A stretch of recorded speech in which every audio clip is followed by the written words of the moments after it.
fait état qui fonctionne toujours. On le découvre avec Didier Vincenot et Mustapha Mohamed. Le département des Vosges a toujours entretenu une relation privilégiée avec le bois. Témoin le musée du bois de Saulxures-sur-Moselotte, entièrement consacré à son exploitation.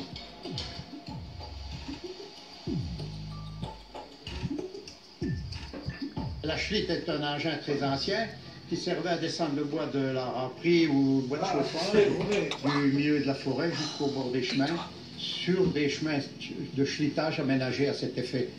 Justement, pour les grumes, on pouvait évidemment pas utiliser la chlite. Comment ça se passait? Alors là, on utilisait les bois étaient tirés avec un bœuf au bord des chemins, et à même le terrain, et ensuite chargés sur des chariots avec des roues à bandage, et puis traînés par des bœufs et amenés jusqu'à la scierie.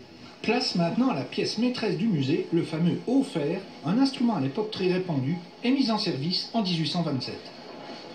Le haut-fer, c'est une grande scie qui a été inventée il y a déjà 2 ou 3 siècles et qui fonctionnait uniquement à la force de l'eau. Alors, c'était les seules scies qui existaient au 19e siècle. On en comptait à peu près 240 dans les Vosges de ces scies. Alors, ça fonctionne, elle va de haut en bas, elle scie, c'est une scie alternative. Alors le mouvement de la roue à eau est transformé en mouvement alternatif par l'intermédiaire d'une bielle.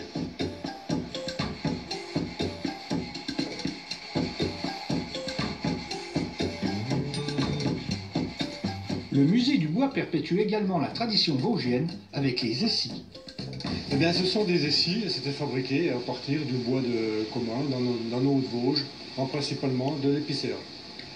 Et essis, c'est un nom typiquement vosgien, ça servait donc à quoi? Eh bien, à faire des couvertures de fermes, de maisons, mais surtout beaucoup en bordage. Et ça se fait encore actuellement en bordage. Ça se fabrique déjà à partir d'un bloc de bois qu'on va fendre, et puis après on le passe sur la douleur.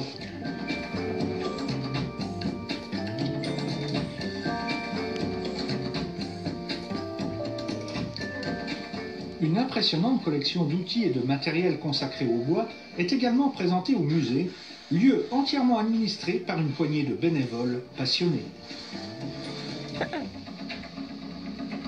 Voilà des reportages à voir ou à revoir sur l'application France.tv.